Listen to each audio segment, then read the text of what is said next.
Hi everyone, it's Graham again and welcome back to my channel. So today I am here with another Agatha Christie book haul, and this will act as part one of my August book haul as well. I have 4 books to show you, 3 of which are quite early Agatha Christie editions, and one is not by Agatha Christie but is about Agatha Christie. So without much further ado, let's get into those books. The first one I have to show you, I'm really excited about. I'm excited about all these. They're Agatha Christie. I may as well just say that now. I'm dead excited about them all. It's After the Funeral by Agatha Christie. I have not read this one yet. I've not heard very much about this one either, but when I saw this on eBay, the cover really appealed to me, and I didn't have a single edition of it. I had it in like a bind up, which I'm not the biggest fan of, I must admit. But yeah, when I saw this, I picked it up. I had to get it. So let's see what it's about. Richard Abernathy died a very wealthy man. All the relatives who attended his funeral benefited by his death, although the newspaper announcements of his death said, "Suddenly at his residence." There was no reason to suspect that his death was anything but a natural one. Or was there? One person certainly thought so, and old Mr. Entwistle, the family lawyer, was made uneasy. He began to consider the various members of the Abernethy family. Though outwardly prosperous, how badly did they need the money old Richard's death brought them? Succeeding events deepened Mr. Entwistle's uneasiness into active alarm. How best could he serve the interests of the Abernethy family, and what would his dead friend Richard Abernethy wish him to do? Entwistle goes for help to Hercule Poirot, an old friend of his, and the little Belgian solves things in his own inimitable way, making sense out of apparent nonsense, piecing things together from such widely different clues as a piece of wedding cake and a bouquet of wax flowers. If there is one thing better than an Agatha Christie without Poirot, it is an Agatha Christie with Poirot. After the Funeral shows this happy partnership at its unbeatable best. I wouldn't go as far as to say happy partnership, because Agatha Christie actually completely detested Hercule Poirot towards the end of her life and her career. She really disliked the little Belgian detective, unfortunately. But I'm so excited to get to this. Yes. So the next one I have, again, obviously, is another Agatha Christie. I recently hauled another edition of this. When I saw this one online on eBay, I had to have it. I had to add it to my collection. And I don't mind owning multiple editions of the same book by Agatha Christie, because that's just how I roll nowadays. It's At Bertrams Hotel by Agatha Christie. I just love this front cover. Just so much fun. Oh, and the packing note is still inside the book. That just goes to show how unprepared I am for making this video. If you turn off an unpretentious street from the park and continue a little way down a quiet street, you will find Bertrams Hotel on the right hand side. Bertrams Hotel has been there a long time, dignified, unostentatious, and quietly expensive. It has been patronised by the higher echelons of the clergy, dowager ladies of the aristocracy, up from the country, girls on their way home from holidays from expensive finishing schools. Bertram's, in fact, is the height of respectability. It is a little bit too good to be Is it a little bit too good to be true? This is what Miss Jane Marple soon begins to wonder. Miss Marple, as is well known, always suspects the worst, and she claims she is usually right. It is Miss Marple's destiny to stumble across violence and mystery. Her brief London holiday at Bertram's Hotel soon presents her with a most complex and baffling puzzle. Again, another one I have not yet read. I have seen the adaptations of this, and I really enjoyed, but I look forward to getting to this. And I'm happy to add this other edition of At Bertram's Hotel to my collection.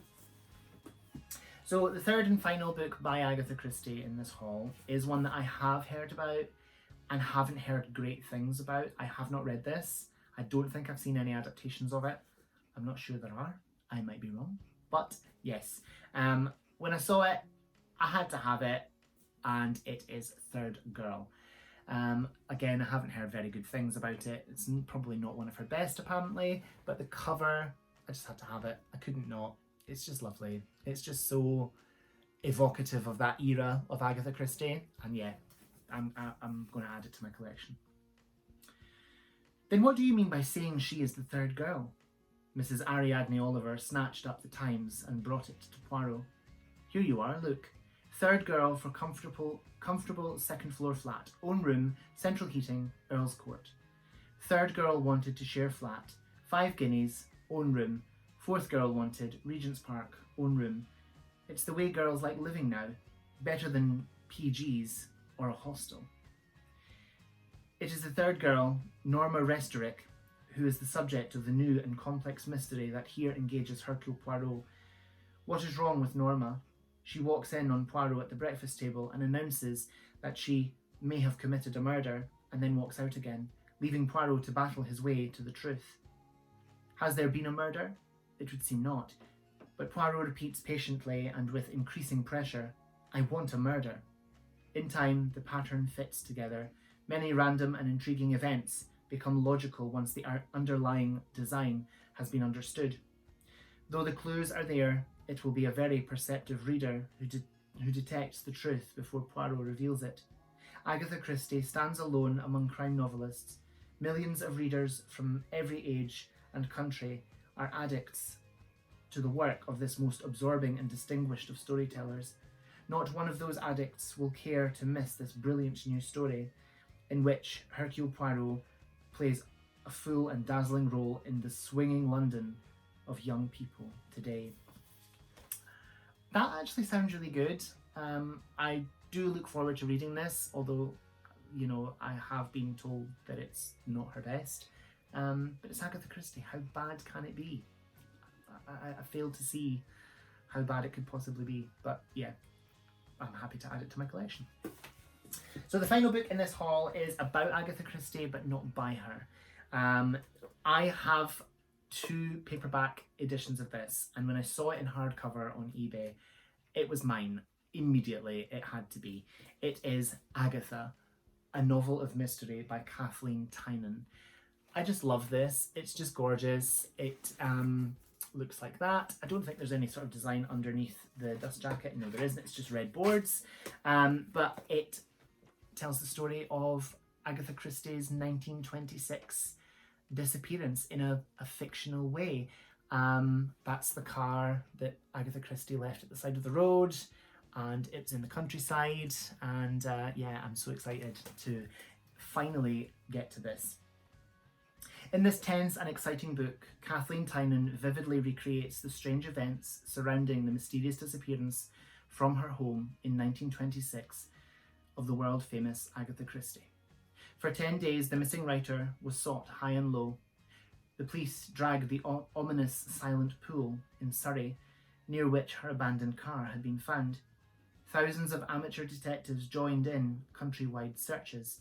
The newspapers speculated about foul play and loss of memory. One paper even offered £100 for information on her whereabouts.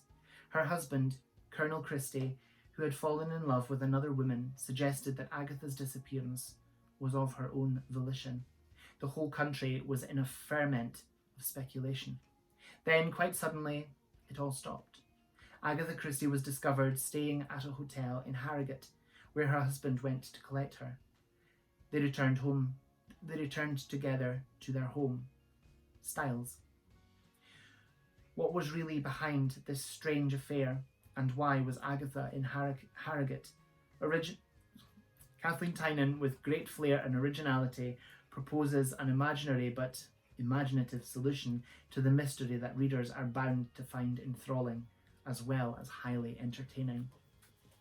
Any book that, whether it be non-fiction or fiction, any book that discusses Agatha Christie's 10-day disappearance has me hook, line and sinker.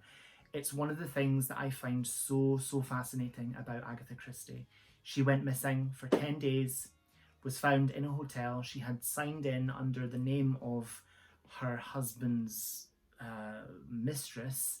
There have been so many theories as to why she disappeared. Was it to wreak revenge on her husband? Indeed, many people thought that he had done away with her, that he had murdered her. And it was something that she never really discussed again in her life. I think, I've never read her autobiography, but I've heard that she kind of touches upon it, or it's mentioned at least, but she never really spoke about it. She never really mentions it again in her life. But it's just something that I find so fascinating, that this incredible mystery writer who has all these incredible plot twists in her mind and all this information to hand, that she can make her disappearance work. And she did, and it foxed the entire country, and indeed probably the entire world at the time. And it was like 10 days worth of enthralling newspaper reports. It was everywhere. So I look so forward to getting to this book, because I'm intrigued to read a sort of a fictional take on this. And I believe that there is a film based upon this book that stars Vanessa Redgrave, and I think, oh, what's his name? I cannot remember, but if I do remember, I'll pop it on the screen somewhere. But yeah, I'm so excited to get to this book, and it's a short one, so yeah, we'll see. So that is my part one of my August book haul, which is my Agatha Christie haul, another one of those. There will probably be another one later on in the month, because I do have some more Agatha Christie books on the way in the post. I can't be stopped. I won't be stopped. And you can't stop me. But yeah, that's the end of this video, and I thank you so much for watching. Whatever you're doing, I hope you have so much fun doing it. Whatever you're reading, I hope you love it. Stay fabulous, be amazing, be yourself, stay safe, and I'll see you again soon for another video. Bye bye.